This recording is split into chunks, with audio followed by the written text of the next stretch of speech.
This is Tyrese Halliburton, and you're listening to Setting the Pace. Pacer Nation, what is going on? It is your boy Mike Facci here on Setting the Pace, your go-to Pacers podcast. No Alex Golden today, as we wish him well and a speedy recovery, but I am joined by Bryce Simon, co-host of the Pistons Pulse and Game Theory podcast. Bryce, how are you?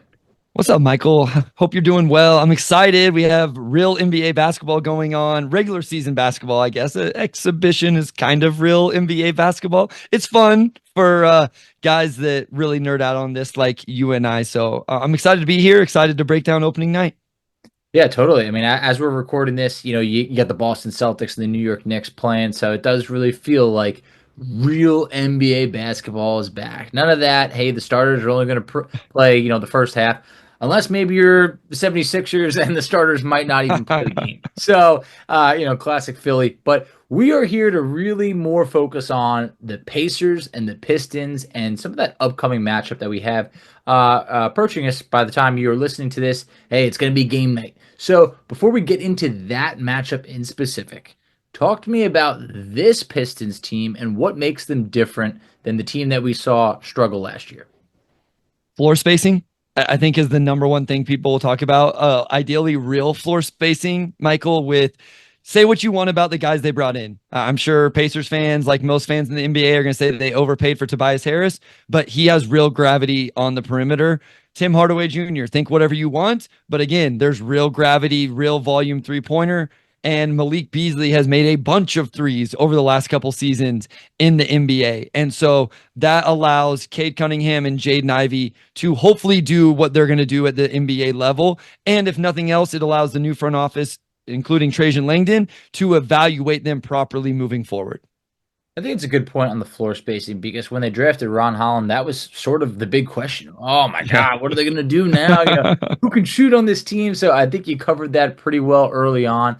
But Ron Holland is just one of the many talented young players on this Pistons team. I think they have such an incredible young core. Cade Cunningham, Jaden Ivey, Asar Thompson, Jalen Duren, Ron Holland, like we mentioned, and many others that I'm sure I'm overstating. But those are the big names with high lottery picks. Who do you feel is poised to take the biggest leap this year?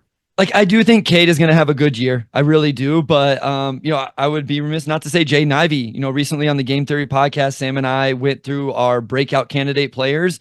And I said, I think Cade's going to be good, but I think J.I. is the guy that really pops this year. You talk about floor spacing and what that does for Cade.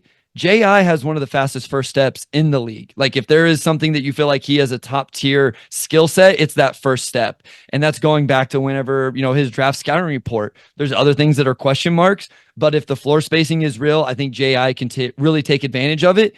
And to be honest, I think you're going to see J.I. take the Tyrese Halliburton matchup on Wednesday night. I don't know how it'll go, but I'm here to find out. And if he can really at least hold up somewhat in those matchups, that would be a huge improvement over what we've seen from his first 2 years in the league.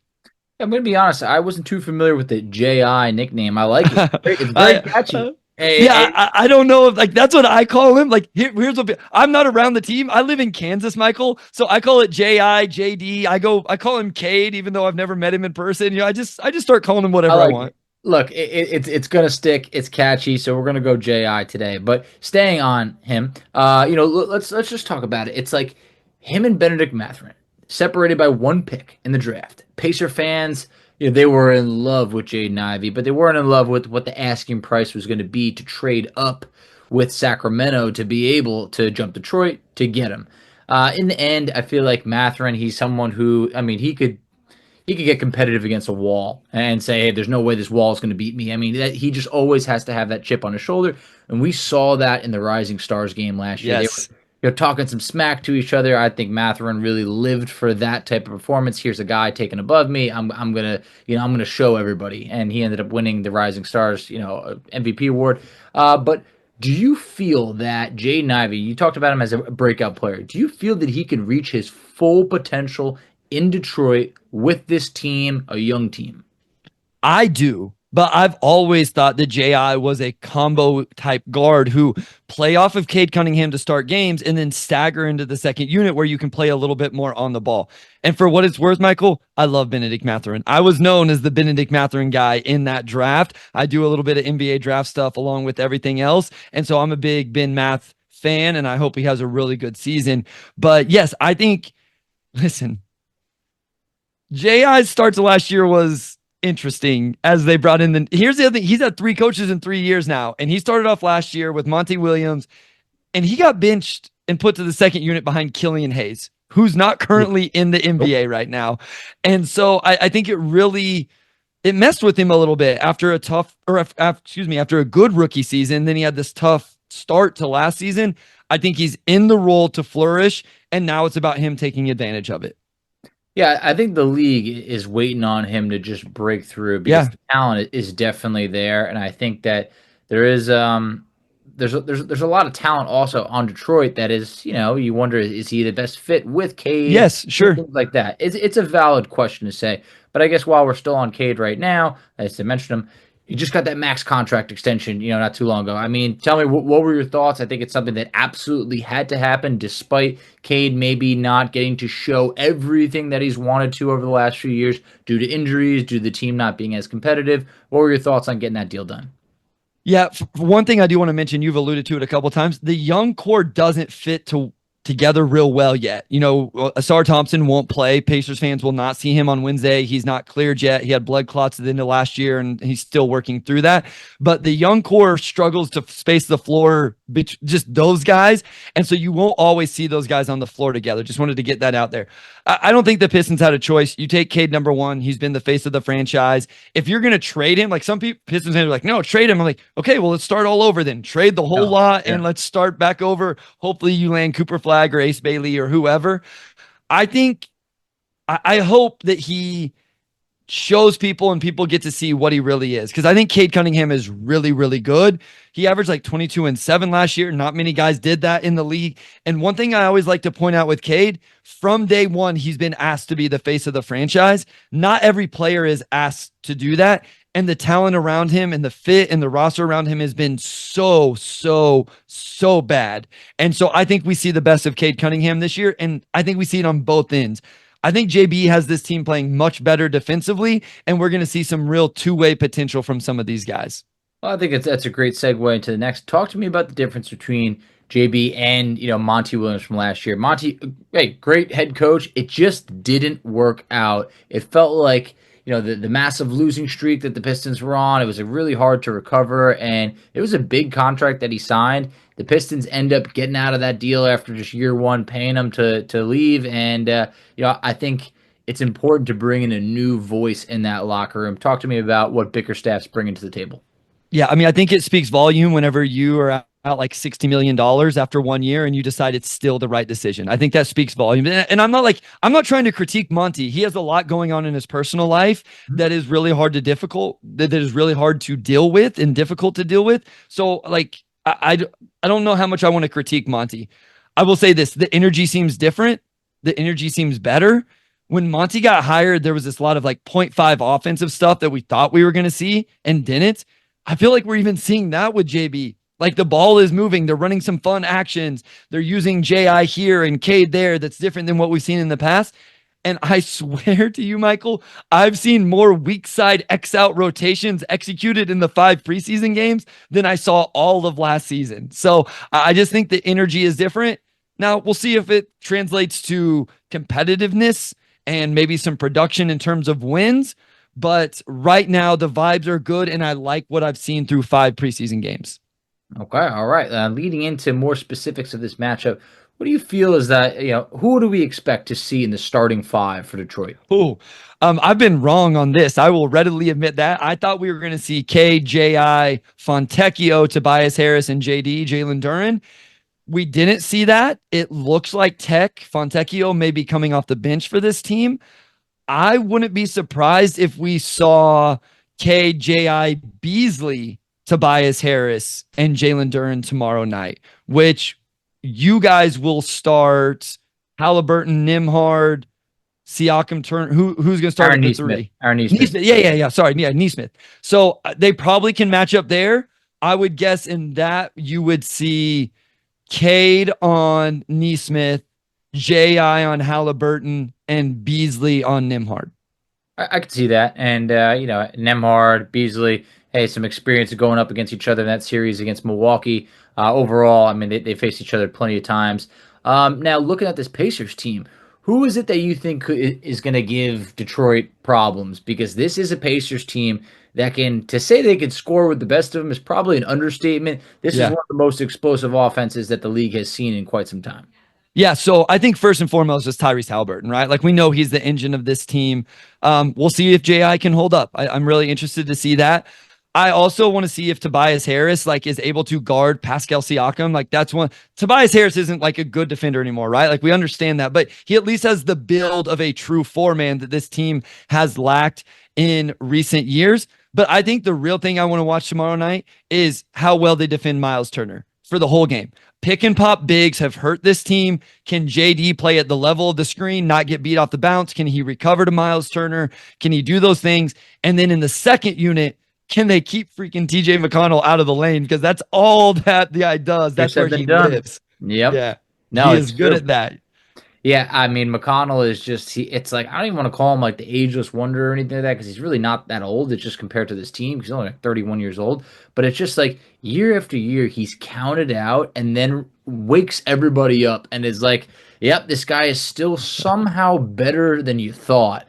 And he's coming off of a career year in a year where he was expected to be out of the rotation. Leads to an extension, from the Pacers, and here we are. The fan base is thrilled. He really is. You talked about Halliburton being the engine. At times, it's like how McConnell is the guy that's getting everybody going. He's that rah guy. He's gonna dive on the floor for a loose ball and get everybody to say, you know what, maybe I could go just a little bit harder. So. Easier said than done, but I think for this Pacers group, I'm really excited. It's more of like while the Pistons are changing it up, you're getting, consistency with Indiana. They're bringing in the same starting five that you saw last year. They really retained a lot of this core. Essentially, Jalen Smith is really the only player that was not brought back from this team. So the stage is set for Indiana to say that this was not a fluke. Does that mean they could just get back to the conference finals or above? No, we're not saying that. But nobody should be overlooking the Pacers this year. What were your thoughts on maybe their offseason of just kind of re-upping this team, giving those extensions out to Nemhard, McConnell, Obi Toppin, a new deal for Siakam? Obviously now Tyrese Halliburton's max contract kicks in. What were your thoughts on that? Yeah, I was a little surprised with the Toppin one, only because I didn't think it was a bad deal. I was surprised because I just assumed, I guess, that they wouldn't feel the need to bring him back because of Jarris Walker. So that was what was interesting to me. Honestly, Obi was a guy that I was interested in for the Pistons because, I mentioned that 4 spot for them and kind of needing to fill it. And so I thought he would be an interesting fit in Detroit. And so they give him that money. And so my first thought was, where does Jarris Walker fit into the rotation now, right? Like you did spend a high draft pick on him. Do you really turn him into a 3? Is that the plan? I guess I've heard this idea. Indeed the plan. He is now a backup 3. I'm not sure I love that. I know he has an interesting skill set. We'll see how it plays out. He is a very skilled player. I always looked at him more as an advantage at the 4 than at the 3, but I'm willing to see it for a year and figure it out. So the other extensions, I don't mind. It seemed like they kind of locked in that roster, but I feel like a lot of those numbers are tradable if you get into a situation where you need to stack a couple and make another big move if Tyrese and Pascal aren't enough of the high-end talent that you need. Well, they definitely are. Now you have Miles Turner heading into free agency. Due to when the Pacers extended him, they are unable to offer him any sort of contract until the regular season is over. So it's an interesting situation. There'll be those questions all year. What are the Pacers going to do with Turner? They're going to be unfair questions because it's not like the Pacers can offer him anything at this moment. But for Obi Toppin, I stand by this. I thought that the Pacers should have let Obi test restricted free agency and then matched an offer. We saw restricted free agency was like a graveyard. Isaac Okoro was out there waiting for what felt like forever, and I don't think there was any other shooters out there. So I think the Pacers could have saved some money on that Obi Toppin contract because That's a great point. I mean, the Pistons had one restricted free agent they kept around, Simone Fontecchio. I actually, probably not a name most people know. Fontecchio had a really good season with the Pistons. They traded real value for him. And they got him at a really good disc. Even guys like Derek Jones Jr. and Najee Marshall and those type of guys got less than what I thought and less than what Obi got. So I think they could have. And to your Miles point, I wonder if who's going to pay for Miles next year, because there's nobody with space, right? Like, it's not because Miles isn't a really good player. Again, I would love to have Miles Turner in Detroit, but is he going to go sign up for Brooklyn? Because they already have a couple centers. They just extended their own, right? Yep. Who's in the Wizards maybe have salary cap space. They just drafted at least a big, whether you think he's going to be a 4 or 5. So, the Pacers it will be interesting to see how some of this works out. This hit me with Brandon Ingram as I was thinking about him with the Pelicans of, man, what if they just let him walk in free agency? It's like, where's he going to walk to? They're either going to bring him back or they're at least going to get a sign and trade and some assets in return. No, it's a valid point. And you're seeing centers sign for like $30 million. That's like a hard sign, yeah. Nicholas Claxton signed that. They originally did a $25 million deal. And I felt like that changed the market for everybody, because after that, you saw Jared Allen signing for over $30 million and so on. And it just went like everybody had more credentials than Claxton. And I just feel like now you're looking at for Turner. Is Turner going to want to leave Indiana after 10 seasons to go to the Washington Wizards and start over? It's like, ugh. Wasn't part of Pascal's thing with Indiana Miles? Wasn't there something with liking the idea of playing with Miles Turner? Pascal Siakam said the two players he always wanted to play with was Kevin Durant and Miles Turner. There you go. And yeah. I don't love me Turner. I don't know how he gets in that category next to Kevin Durant, but I'm happy that was such a want for Pascal Siakam, because we were able to give it to him. And I think it's awesome. The duo has been great together. We saw that Indiana was a much better defensive team. Sure. Acquiring Pascal Siakam is like month over month. They got just a little bit better. And there's still that bad taste in the mouth amongst the NBA fan base to say, Indiana, they're a putrid defensive team. I'm not saying they're a good defensive team. We didn't see anything in preseason to say that we will be a good defensive team. But what I just want to get out there is like, we're not the worst defensive team in the league like we were in the beginning of last year. So, like I said, Indiana really kind of running it back. But, what are a few things that needs to go Detroit's way in order for them to pull off this victory? Can I ask real quick, don't you think Tyrese is the guy that maybe individually has to step up the most defensively? If you had to say one guy defensive, Miles, we know what he does. Pascal, we know. Listen, I'm a big Aaron Nesmith fan. I like what he can do.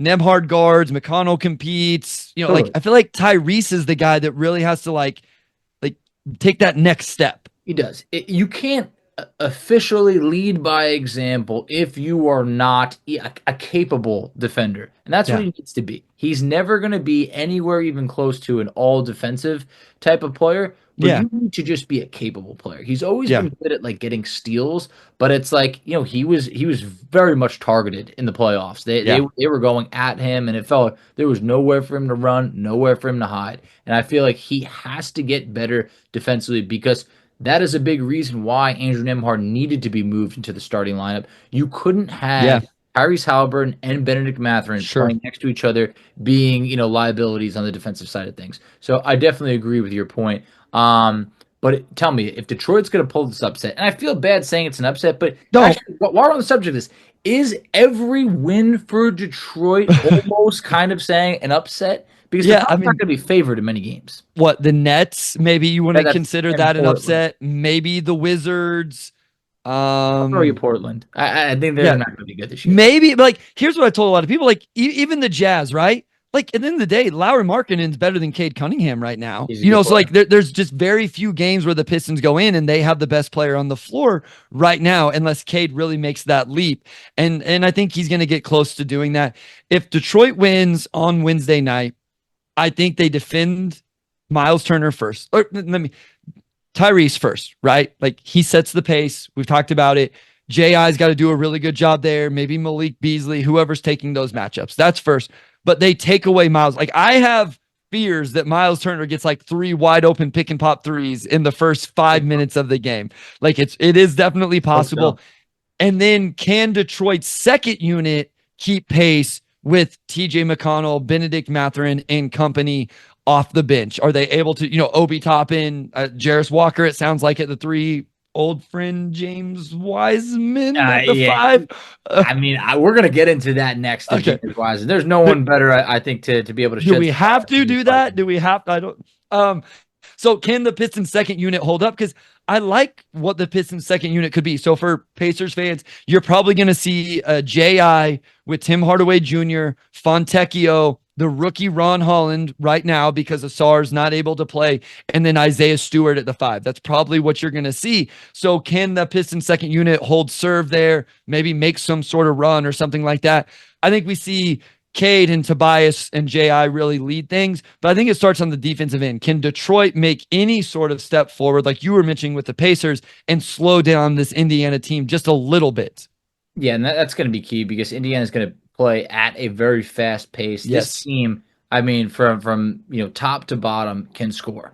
I mean, right now they only have 14 guys. James Johnson's included in there. He's not going to see the floor. Johnny Furphy's in there. He probably won't see the floor after not playing the preseason. So you're already looking at like a bit of a condensed roster. And top to bottom, they can really put up numbers. Now, like I said, defensively, it's always been an issue.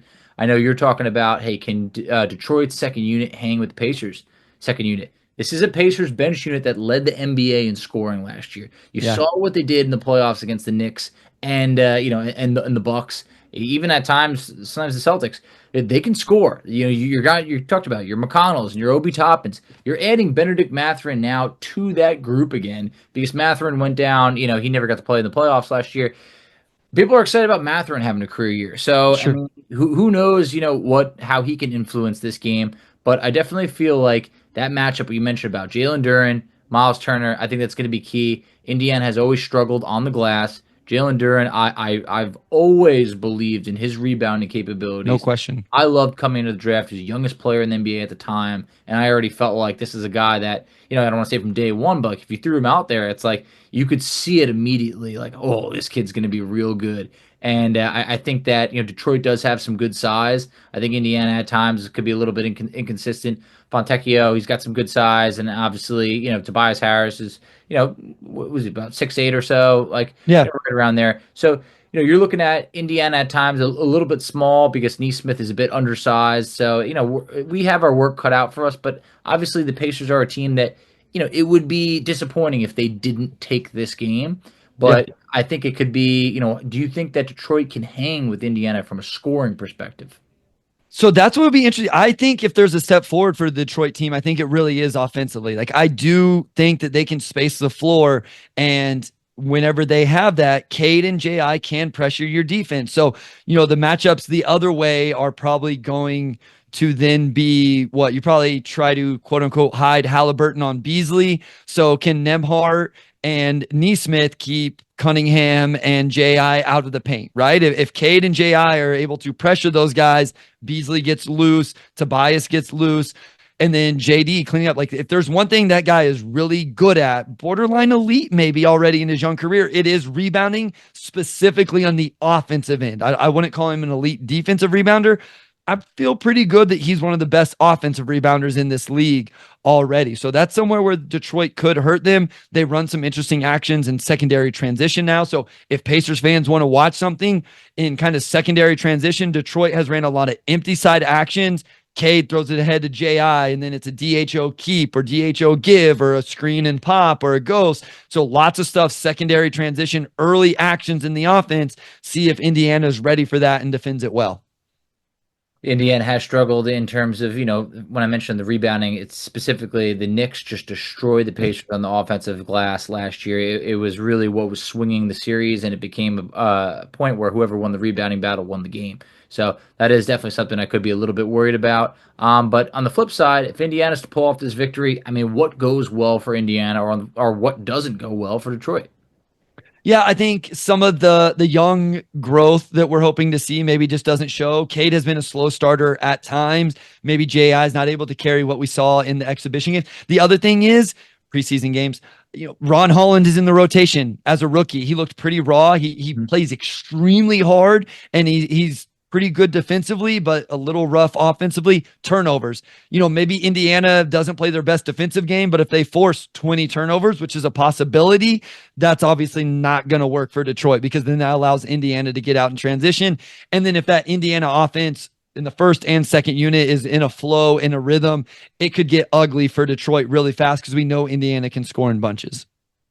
I don't know exactly what the status will be for Isaiah Jackson this game. A little bit banged up, got an ankle issue, but that could open up playing time for a man that you are very familiar with. I couldn't wait any longer. He goes by the name of James Wiseman, and Pacer fans are very excited about him. Maybe we shouldn't be too excited, but it just feels like this untapped potential. Indiana feels like the land of second chances. There's a ton of players that have come through here and won Most Improved Player of the Years, or have just been able to, kind of revive or get their career started. When you look at a guy like Aaron Nesmith, who you complimented, he was buried on the bench in Boston. That man is starting in the Eastern Conference Finals and a vital part of this Pacers team, and plenty other guys across the board. Tell me, what did you notice, or what did you like in Detroit about James Wiseman, and where does he still have the most area to grow? Yeah, so Wiseman's an interesting one. So for Pacers fans, Saddiq Bey, who jumped onto the scene in that draft class, had a really good rookie year, was the player that was shipped out by Troy Weaver to bring in James Wiseman. And it was very up and down with Wiseman. Here's the thing. The talent always pops. The size always pops. Like the skill pops. There's times where it's like, oh my gosh, this guy can really provide rim protection. It was the consistency, to be honest. Like the consistency of, in a ball screen, are your hands going to be in the right place? Are you going to drop correctly? Are you going to get to the right spot? Are you going to weak side rim protect? Are you going to go grab the rebound? Are you going to finish around the rim?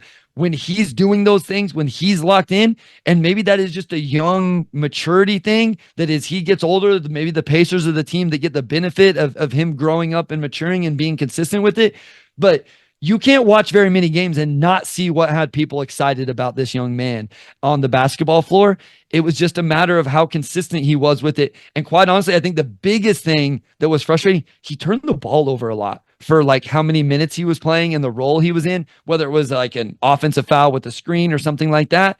But yeah, I mean, he's talented and he's got great size. And I assume you guys have seen the ups of what the potential is. Yeah, no, the size will smack you right in the face immediately. Well, this guy's big, and I just think that from preseason play, he wasn't asked to do too much. I feel like he got a lot of easy baskets in the paint. At one point, I remember through at least 3 games, he was 13 to 15 from the field, just kind of easy baskets. I don't think they're going to ask him to do too much. I don't think he's probably going to have the longest leash to be able to do too much, because his minutes and his role, it's going to be, I'm not sure how consistent it'll be. I think at times, he could really be pushing Isaiah Jackson for those minutes. Isaiah Jackson was someone who did not get a new contract extension when those were given out recently. He will be entering restricted free agency.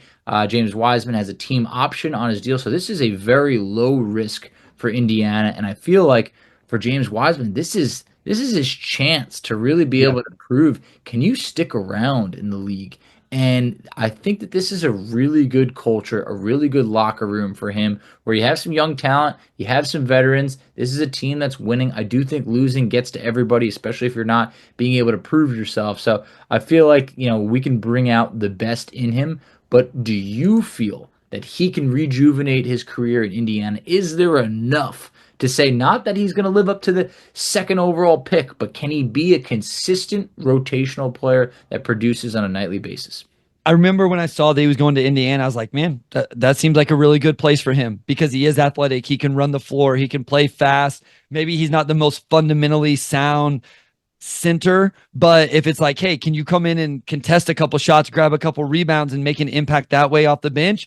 I think that's a role. Like, I don't think, if Pacer fans are like, oh, if Miles walks, James Wiseman's our next starting center, I don't think that's the play. But if it's Isaiah Jackson walks and he becomes our backup center that plays 15 minutes a night, I think that's something you could get out of him. And it's the first place where really, how low are the expectations, right? Obviously, he gets drafted by the Golden State Warriors with sky-high expectations.